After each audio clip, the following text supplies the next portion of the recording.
Hello students, I am Pankaj Tiwari from Lakshmi Prasad Memorial Public School, Gola Bazar, Gorakhpur, and I am your subject teacher of Computer Class 7.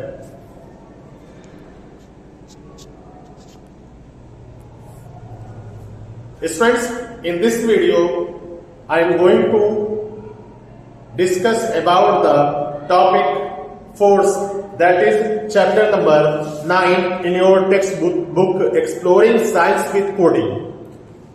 Students, इसके पहले कि हम लोग force के लिए एक programme बनाएं, उसके पहले थोड़ा सा फोर्स के बारे में हम लोग डिस्कस कर लेते हैं। फोर्स क्या होता है? वैसे साइंस में भी हो सकता है, क्लास 8 में आपको फोर्स के बारे में पढ़ने के लिए मिले, लेकिन सबसे पहले हम लोग यहाँ पे डिस्कस कर लेते हैं फोर्स होता क्या है। Students, force is describe as any push और पुल ऑन एनी ऑब्जेक्ट। अगर आप किसी ऑब्जेक्ट को अपनी तरफ पुल करते हैं, खींचते हैं या फिर पुश करते हैं तो उसको हम लोग फोर्स बोलते हैं। सपोज दैट आप दरवाजे को ओपन करने के लिए, डोर को ओपन करने के लिए आप पुश करते होंगे और बंद करने के लिए आप अपनी तरफ उसको पुल करते हैं, और पुल और पुश करने के इस प्रोसीजर को, इस एक्शन को हम लोग फोर्स बोलते हैं। फोर्स हम लोग अपनी डेली लाइफ में हर जगह अप्लाई करते हैं। कभी भी ऐसा दिन नहीं जाता होगा जब हम लोग फोर्स का यूज न करें। अगर आपको ग्लास से पानी पीना है तो भी आप फोर्स का यूज करते हैं। अगर आपको अपना स्कूल बैग उठा करके स्कूल जा रहे हैं तो भी आप विद फोर्स ही उसको उठाएंगे। तो फोर्स का यूज हम लोग अपनी डेली लाइफ में हर जगह करते हैं। तो सिंपली अगर आपको डिफाइन करना हो फोर्स क्या होता है तो बताएंगे फोर्स इज एनी पुल और push acting on any object. किसी भी ऑब्जेक्ट पे लगने वाले फोर्स या पुल या पुश को हम लोग फोर्स बोलते हैं। अब फोर्स के कौन कौन से इफेक्ट होते हैं स्टूडेंट्स? अगर इफेक्ट का मतलब कि अगर आप किसी ऑब्जेक्ट पे फोर्स लगाते हैं तो उसके कौन कौन से असर आपको देखने को मिलेंगे।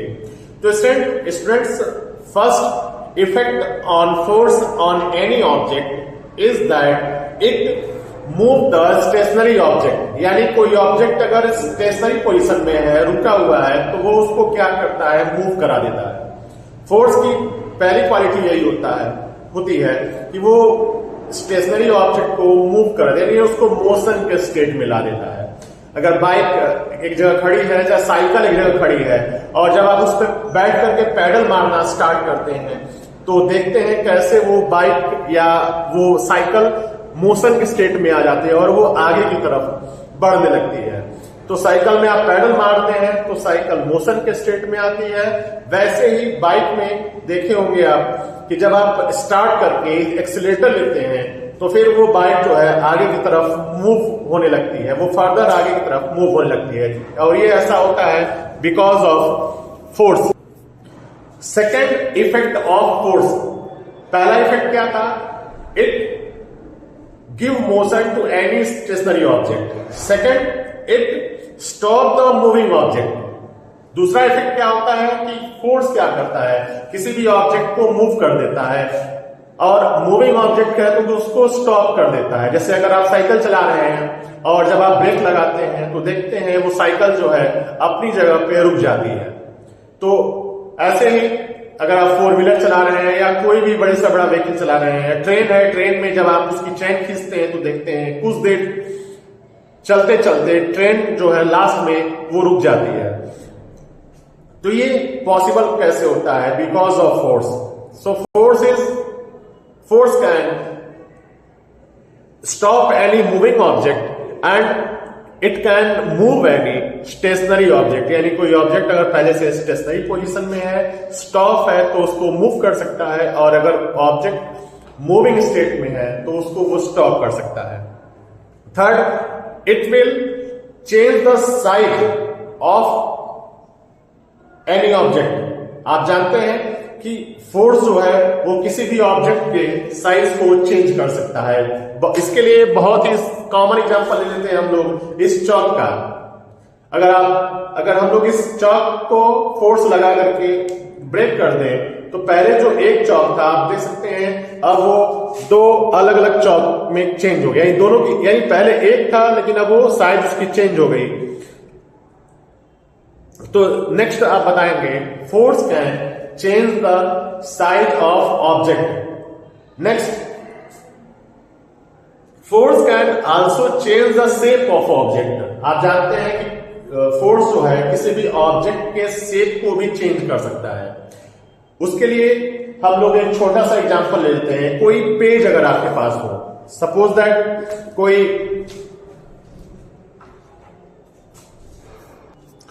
स्टूडेंट्स, जैसे हमारे पास ये एक पेज है और अगर हम लोग इस पेज पे फोर्स लगाएं तो हो सकता है इस पेज का शेप भी चेंज हो। जैसे देख सकते हैं अभी क्या है, ये पेज जो है वो रेक्टेंगल के फॉर्म में है, एक चौकोर पेज है, रेक्टेंगल के फॉर्म में है। तो अगर आप इस पर फोर्स लगा दें, यहां से अगर हम लोग देख सकते हैं जो पहले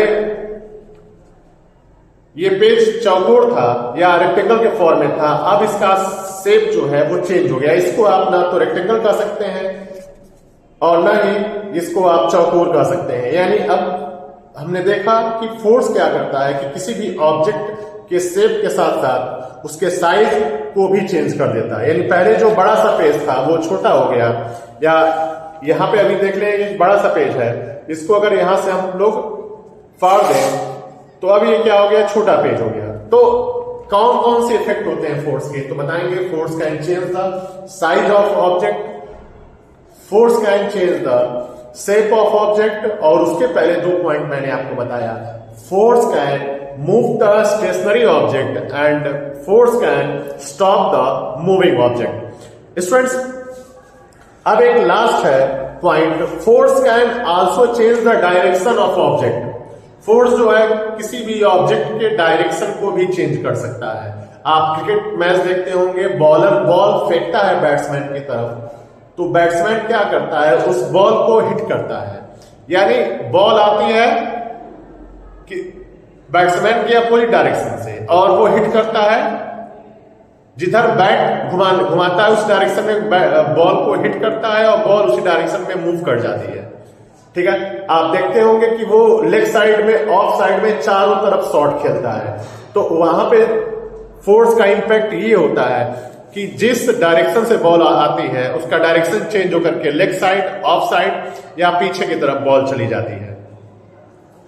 students, now our next point is what is the unit of force. Force को हम लोग किसमें मेजर करते हैं? जैसे अगर कोई ऑब्जेक्ट है जिसका कोई वेट हो तो वेट को हम लोग किलोग्राम में मेजर करते हैं, लेंथ को हम लोग मीटर में, किलोमीटर में या फीट में मेजर करते हैं, और टाइम को हम लोग सेकंड में, आवर में, मिनट में, डे में मेजर करते हैं, या ईयर में मेजर करते हैं, मंथ में मेजर करते हैं। तो वैसे ही आपसे पूछा जाए कि फोर्स को किस में मेजर करते हैं, तो बताएंगे unit of force is Newton. यानी फोर्स को हमेशा न्यूटन में मेजर किया जाता है। सर आइजैक न्यूटन के नाम पे उनकी यूनिट जो है, फोर्स की यूनिट जो है वो न्यूटन पड़ी थी। Students, now we are going to discuss the law of motion.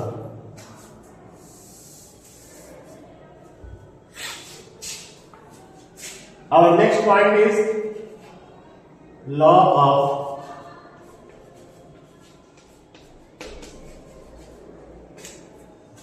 Motion. Students,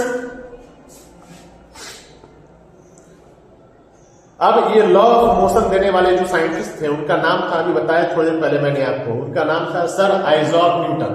sir Isaac Newton ने टोटल 3 लॉ ऑफ मोशन दिए थे, और उसमें जो फर्स्ट लॉ ऑफ मोशन था, according to first law of motion, any object will remain at in rest, any object will remain at rest or in uniform motion in a straight line unless any external force is applied on it। कोई भी object अगर stationery है, मतलब वो अगर रुकी हुई है तो वो रुकी ही रहेगी, या अगर कोई ऑब्जेक्ट मूव कर रहा है, मूवमेंट में है, तो वो मूव ही करता रहेगा अनटिल, जब तक उस पर कोई एक्सटर्नल फोर्स हम लोग अप्लाई नहीं करें।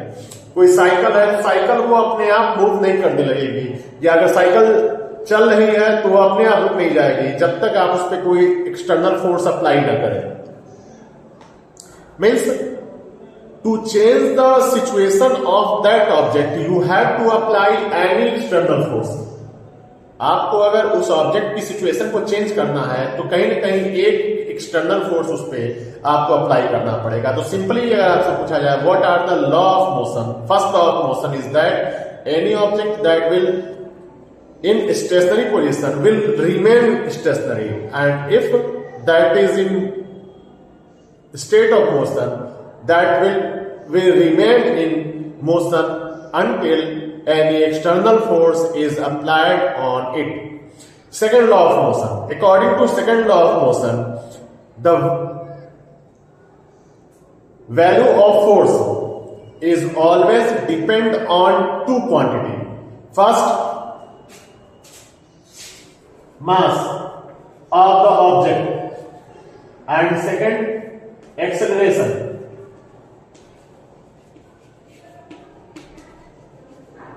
यानी जब आप किसी ऑब्जेक्ट पे फोर्स लगाएंगे तो उस ऑब्जेक्ट का मास क्या है उस पर डिपेंड करता है, और जब आप फोर्स लगाएंगे तो फोर्स लगाने में उसमें जो मूवमेंट होगा, ठीक है, तो जो वेलोसिटी चेंज होती है, स्पीड में जो बदलाव आते हैं, उस बदलाव को हम लोग एक्सेलरेशन बोलते हैं with respect to time. Change in speed with respect to time is called acceleration.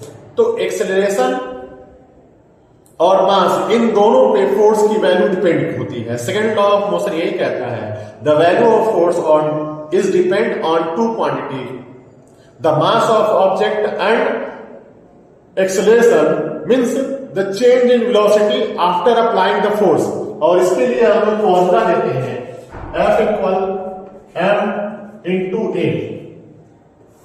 कभी भी आपसे फोर्स की वैल्यू अगर पूछी जाए तो आप बताएंगे force is always equal to the product of mass and acceleration. Students, now third law of motion, जो थर्ड लॉ ऑफ मोशन है वो क्या कहता है? According to third law every action has an equal and opposite reaction. जो तीसरा law होता है मोशन का, जो सर आइजैक न्यूटन ने दिया था, according to that every action has an equal and opposite reaction. Means अगर आप किसी ऑब्जेक्ट पे फोर्स लगाते हैं तो वो ऑब्जेक्ट में आपके ऊपर उतना ही फोर्स लेकिन अपोजिट डायरेक्शन में लगाता है। That is called third law of motion.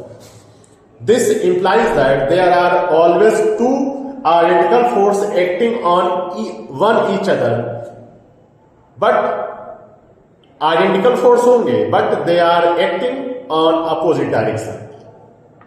In case when you kick the ball, जब आप बॉल को किक करते हैं, the force that your foot exert on it, football पे जब आप पैर से हिट करते हैं, किक करते हैं फुटबॉल के गेम में, तो क्या होता है कि आपका फोर्स बॉल पे, आपका फुट जो है वो बॉल पे फोर्स लगाता है, और